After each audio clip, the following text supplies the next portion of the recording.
don't need to purchase replacements for those old or damaged screens. It's easy to fix them. Hi, I'm Robin, and I can show you how. There are only a few tools you need to replace your screen and no power tools at all. You will need one specialty tool for this project, and that is a spline tool. There are many different types, but they're all relatively inexpensive. You can find a wide variety for less than $10. In addition to the spline tool, you're going to need a flathead screwdriver and a utility knife with a sharp blade. And that's about it. That's all the tools you need. You can find some spline tools that have a flathead on one end or a trimming knife on one end. And if you have one of those, great. That's one less tool you need. You can also find specialty trimmers, but they're not necessary. A utility knife will work just fine. So let's get started. First step, remove your old screens from your window or door. Each window may be a little bit different, so you'll need to see how yours come off.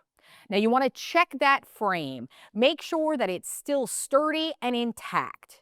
Then you're going to want to look at both sides of your screen to find the side that has what looks like a thin rubber gasket or cord. This is called the spline. The spline is a thin rubber tube with ribbing on the outside designed to hold the screen inside the groove of the frame. Now, if you don't see a spline, especially if you have a wood frame, you may see a thin trim or some staples. You may need to gently remove the trim and or the staples to free up that screen. With ours, we have a spline.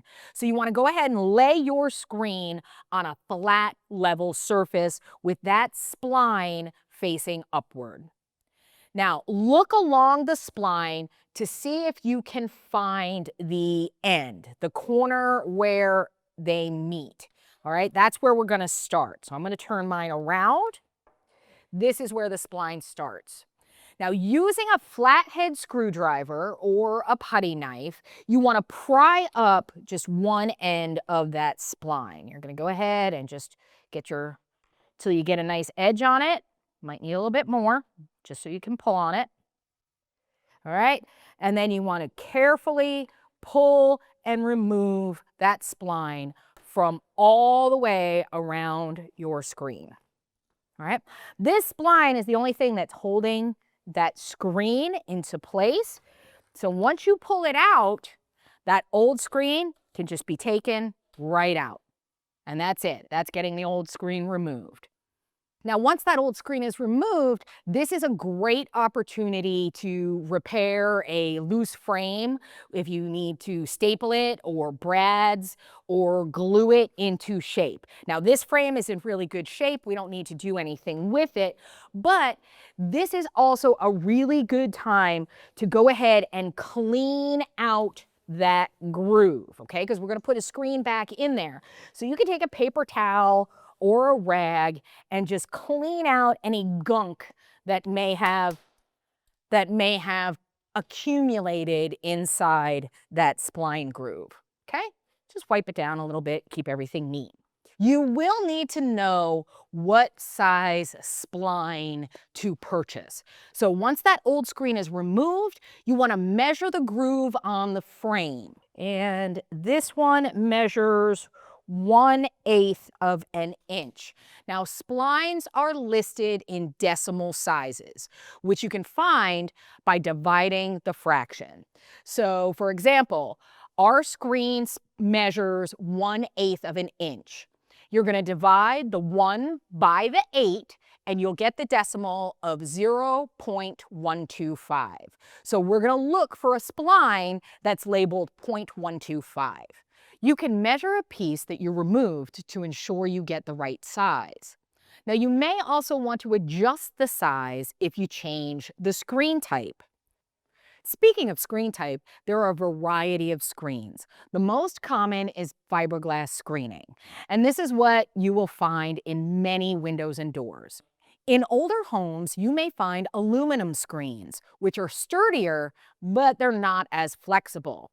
Now, there's also specialty screens designed for specific uses, such as pets or pools or screen rooms or even smaller mesh for tiny insects.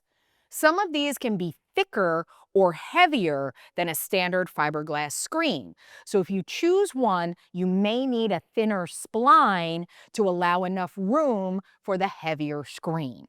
So once you have selected your screen and the proper spline size, it's time to replace the screen.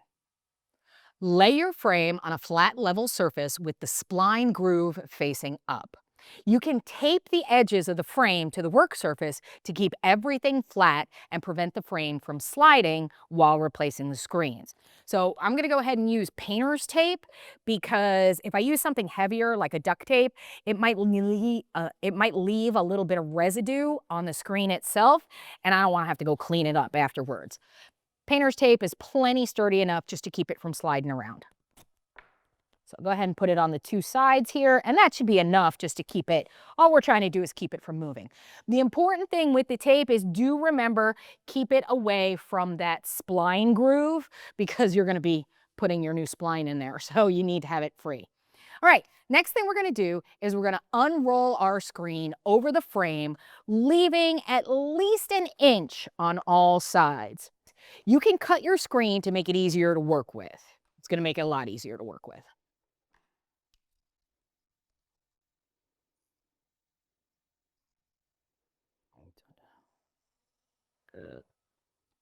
Good pair of scissors will slide right through that screen. Okay, now just to make it easier, because I don't need all of this excess on the side, I'm going to bring it down a little closer and I'm going to just cut it a little closer to size this way as well. It's just going to make it a little bit easier to deal with. And it doesn't have, you don't need real straight, even cuts. It's not that big a deal. We're just trying to get the excess off to make it easier to work with. Okay?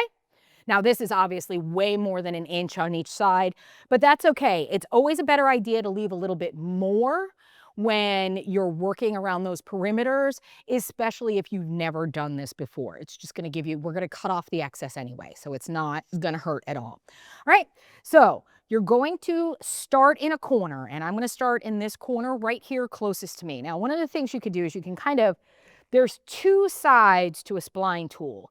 There is a convex side and a concave side. So there's one side that has like a groove in it and one side that's solid.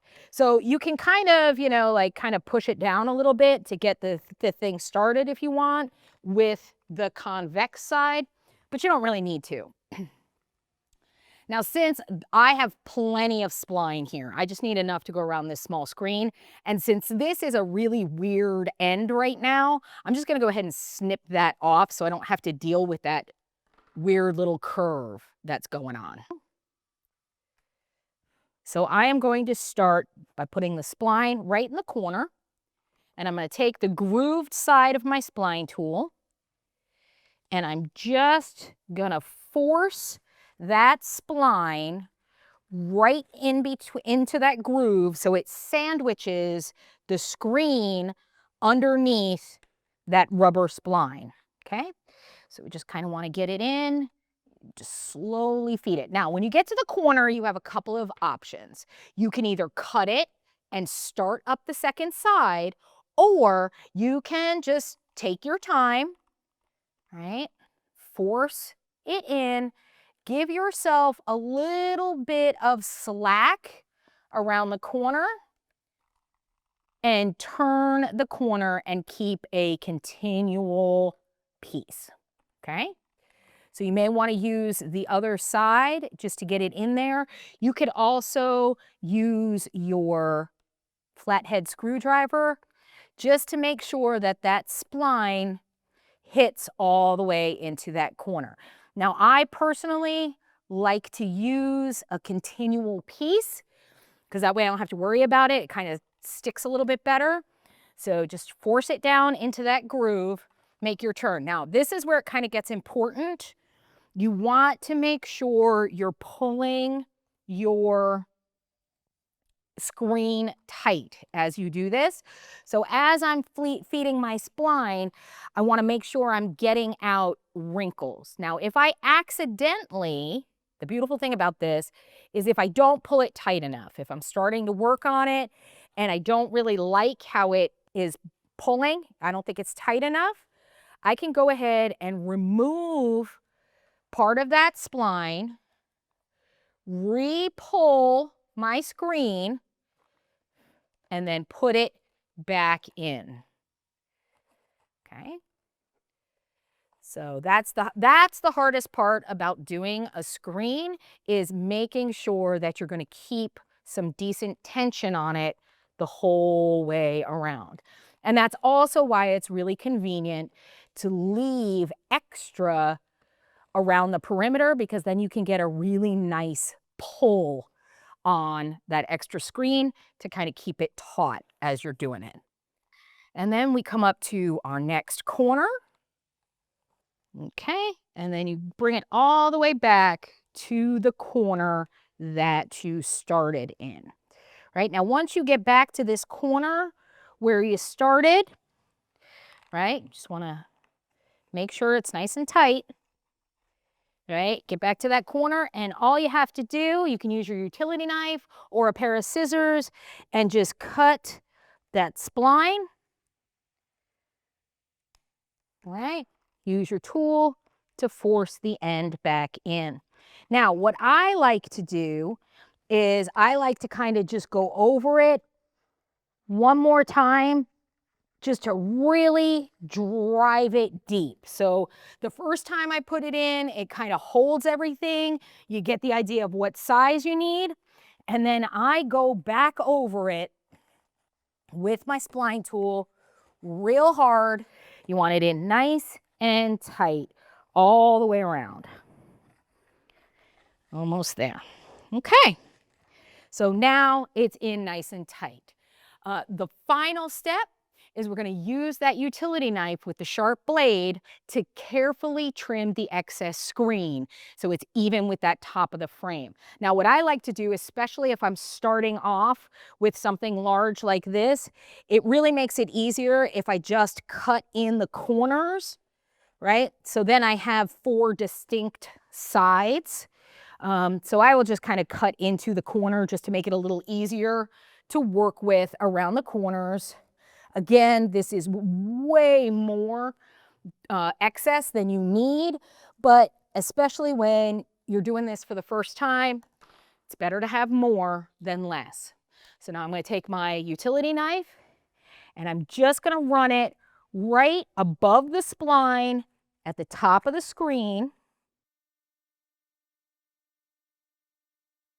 and go ahead and trim it off nice and level. Just keep it nice and even, just below the edge of the frame. So just like that. And go around and do all of your sides. Again, they do sell specialty trimmers that run right along the edge of your frame. They're not necessary. The key to this, to get a nice clean finish, make sure you have a very sharp blade. I put a brand new blade in this knife before I started so that it was going to cut nice and evenly. Okay, and this is my last one.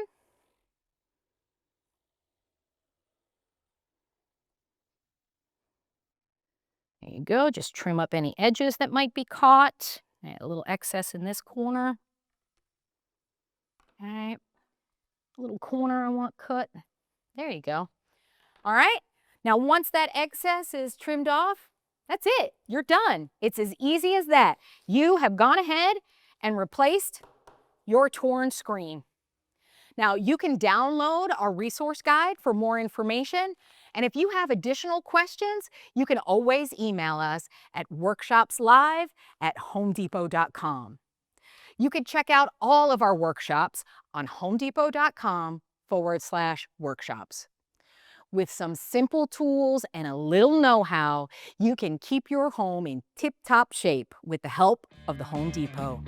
See you next time.